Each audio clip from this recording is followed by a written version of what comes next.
तो एपिसोड की शुरुआत में प्रिंसेस जोंग से कहती है कि हम लोगों ने ट्रायल को अच्छे तरीके से मॉनिटर किया हुआ था ताकि हम लोग किसी भी तरह की चीटिंग्स को पकड़ सकें। ये कहने के बाद वो उसके हाथ से उस बैंगल को निकाल लेती है, जिसके बाद वो कहती है कि ये तो एक हेवन नेट बैंगल है, ये तुम्हारे पास कहाँ से आया? क्योंकि ये बैंगल तो सिर्फ खास डिसाइपल को ही दिया जाता है। ये सब देखकर वहाँ खड़े सभी लोग उसका मजाक उड़ाने लगते हैं और कहते हैं कि ये तो ग्रेट 7 फैमिली से है और इसके बावजूद भी उसने चीटिंग की है।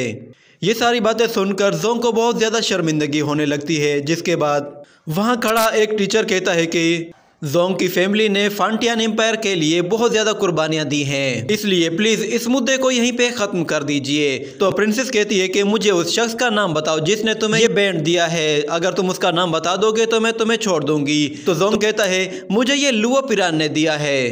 ये सुनकर लुओ पिरान को झटका सा लगता है, जिसके बाद प्रिंसेस कहती है कि ये लड़का तो यूनाइटेड हेवन सेक्ट से है। और फिर उसका मास्टर उससे कहता है लुओ पिरान, ये हरकत तुमने की है।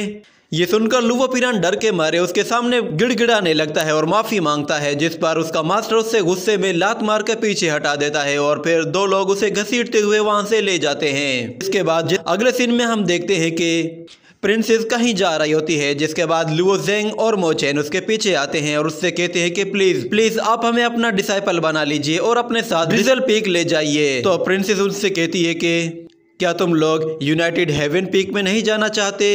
वो तो यहाँ का सबसे स्ट्रॉन्गेस्ट सेक्ट है। अगर लुओ जेंग कहता है कि नहीं, हमारे लिए आप ही सबसे बेस्ट हैं, क्योंकि आप हमें जानती भी नहीं और उसके बावजूद भी आप हमारे हक के लिए बात कर रही थी, जिससे साफ जाहिर होता है कि ड्रिजल पीक ईमानदारी में सबसे बेहतरीन है। उसकी बातें सुनकर प्रिंसेस कहती है कि ये बहुत ही ऑनेस्ट बंदा है और फ्यूचर में ये हमारे काम आ सकता है। जिसके बाद वो उनसे कहती है कि तुम लोग मेरे पीछे चलो। ये कहने के बाद हम देखते हैं कि उनके चारों तरफ बहुत सारी पत्तियां आ जाती हैं, जिनकी वजह से उनकी ड्रेसिंग चेंज हो जाती है, जिस पर वो खुद भी हैरान हो जाते हैं। और ये सब कुछ जोंग अपनी आंखों से देखकर और भी ज़्यादा गुस्से में आ जाता है और उनसे कहता है कि लुओ जेंग, तुम्हारी वजह से मुझे शर्मिंदगी का सामना करना पड़ा, पर मैं तुम्हें बता दूं कि मैं तुम्हें नहीं छोड़ने वाला। तुम्हें इस शर्मिंदगी का हिसाब देना होगा। जिसके बाद हमें दिखाया जाता है कि एक बहुत बड़े ग्राउंड में बहुत सारे डिसाइपल एक साथ प्रैक्टिस कर रहे होते हैं। जिसके बाद प्रिंसेस लुओ जेंग और मोचेन को लेकर वहां पे आ जाती है। लुओ जेंग और मोचेन वहां लोगों को प्रैक्टिस करता हुआ देखकर बहुत ज्यादा हैरान रह जाते हैं। जिसके बाद प्रिंसेस उन्हें बताती है कि ये हमारे ड्रिजल पीक का मेन एरिना है, मगर तुम्हारा से कोई लेना देना नहीं, क्योंकि तुम लोग जहां रहोगे और जहां प्रैक्टिस करोगे वो यहां से आगे है। तो वो उन्हें अपने साथ ले जाती है और उन्हें बताती है कि अब तुम लोग क्योंकि मेरे डिसाइपल बन चुके हो, तो इसलिए तुम्हें यहाँ के रूल्स के बारे में अच्छे तरीके से बता देती हूँ। तो सबसे पहली बात यह है कि तुम लोग यहाँ पे जो भी चाहो कर सकते हो, कहीं भी जाना चाहो तो जा सकते हो, कोई मनाही नहीं है। और अगर तुम किसी के साथ फाइट करना चाहो तो तुम बिल्कुल बेझिझक होके उससे फाइट कर सकते हो। और दूसरी बात, अगर तुम हारने वाले हो तो तुम अपनी जान बचाकर वहाँ से भाग सकते हो, इसमें कोई शर्मिंदगी नहीं। मगर याद रहे कि हारने के बाद तुम्हें डबल मेहनत करनी होगी ताकि तुम अपने अपोनेंट को दोबारा से हरा सको। जिसके बाद ये सीन यही कट होता है। अगले सीन में हम लोग देखते हैं कि रात का वक्त है और लुओ जेंग अपने कमरे में आता है। जिसके बाद वो कहता है कि कुछ दिन पहले की बात है, मैं लुओ फैमिली का एक गुलाम था और अब मैं एक क्लियर स्काई सेक्ट का डिसाइपल बन चुका हूँ। ये कहने के बाद वो वहीं पे लेट जाता है, जिसकी वजह से उसे नींद आ जाती है और वो ख्वाब में देखता है कि वो एक ब्रिज के ऊपर खड़ा हुआ है और उसके सामने उसकी सिस्टर है और एक पिंजरे के अंदर कैद है। वो उसे बचाने के लिए आगे बढ़ता है, मगर देखता है कि वहाँ पे लुओ बिंगवान होता है।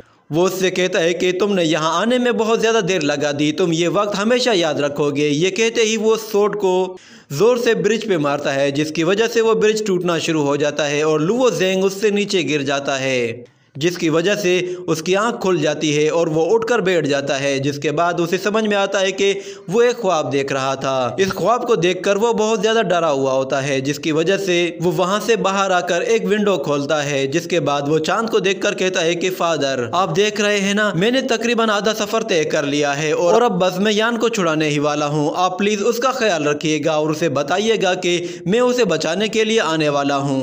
जिसके बाद अगले सीन में हम देखते हैं कि जेंग रात के वक्त पहाड़ के किनारे पर बैठा हुआ होता है। जिसके बाद वहाँ पे प्रिंसेस आ जाती है और उससे कहती है कि इतनी रात गए तुम यहाँ पे क्या कर रहे हो? क्या कोई बात है जो तुम मुझसे छुपा रहे हो?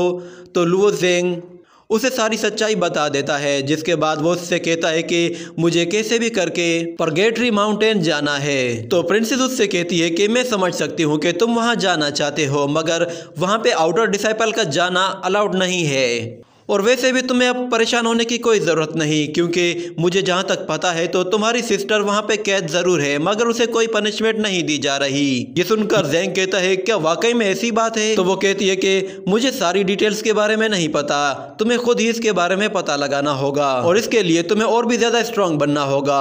तो ज़ेंग कहता है कि प्लीज़ मुझे स्ट्रांग बनाइए, उसके लिए मैं आपको हर कीमत अदा करने के लिए तैयार हूँ। जिसके बाद अगले सीन में हम देखते हैं कि प्रिंसेस लुवो ज़ेंग को एक पवेलियन में लेकर आती है, जो कि एक तरह की बहुत बड़ी लाइब्रेरी होती है, जहां पे सेक्ट के सभी स्किल्स मैनुअल फॉर्म में मौजूद होते हैं। और फिर प्रिंसेस लुवो ज़ेंग से कहती है कि तुम एक न्यू डिसाइपल हो, इसलिए तुम यहां से कोई भी एक बुक चूज कर सकते हो बिल्कुल फ्री में। ये कहने के बाद वो उसे ऊपर की तरफ ले जाती है और उससे कहती है कि यहाँ पे 4 सेक्शंस हैं, ब्लैक, येलो, अर्थ और हेवन। तुम इस पवेलियन में जितना ज्यादा ऊपर जाओगे तुम उतने ही हाई ग्रेड की बुक्स तक पहुंच पाओगे। इसके अलावा वो उसे बताती है कि एक मर्तबा सेक्ट ने एक बहुत ही पावरफुल इल्यूजनरी बीस्ट को पकड़ा था और उसे यहीं पे सील कर दिया था। जब तुम उसकी तरफ आगे बढ़ोगे तो तुम्हें हेवन पनिशमेंट दी जाएगी। ये सुनकर लुवो ज़ेंग हैरान रह जाता है और कहता है हेवन पनिशमेंट वो क्या होती है? तो वो उससे कहती है कि जब तुम वहां जाने लगोगे तो तुम्हें खुद ही पता चल जाएगा। तो ज़ेंग अपनी बुक तलाश करने के लिए उस लाइब्रेरी के अंदर चला जाता है, जिसके बाद वो देखता है कि वहाँ पे बहुत सारी बुक्स हैं, मगर वो कहता है कि ये बुक्स येलो और ब्लैक ग्रेड की हैं, यानी कि इनका ऑरा बहुत ही ज़्यादा वीक है, मुझे शायद ऊपर जाना चाहिए। ये कहकर वो वहाँ से ऊपर चला जाता है। जैसे ही वो ऊपर जाता है तो वहाँ पे उस पर अचानक ग्रेविटी का प्रेशर पड़ना शुरू हो जाता है, जिसकी वजह से उसे चलने में भी बहुत ज़्यादा दिक्कत होने लगती है। जिसके बाद वो कहता है कि अच्छा तो ये है वो हेवन पनिशमेंट जिसके बारे में प्रिंसेस बात कर रही थी। जिसके बाद वहाँ पे उसे कुछ स्पिरिट बीस्ट दिखाई देते हैं, वो उसकी तरफ हमला करने के लिए आगे बढ़ते हैं। तो ज़ेंग अपना डेगर बाहर निकाल लेता है, जिसकी मदद से वो एक एक करके उन्हें अपने डेगर से मारता जाता है। और जब सभी स्पिरिट बीस्ट को एक साथ मार देता है तो वो देखता है कि वहाँ से ऊपर जाने का एक और रास्ता है।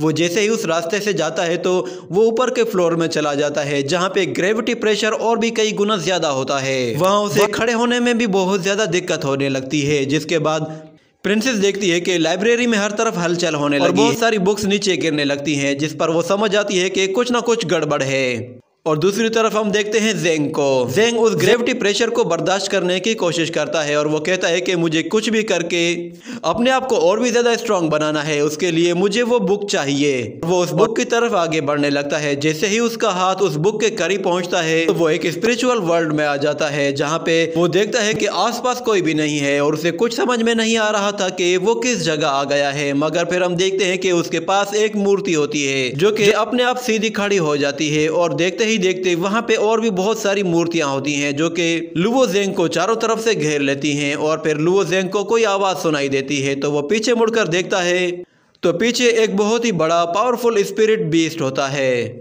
इसी के साथ ये एपिसोड यहीं पे खत्म हो जाता है।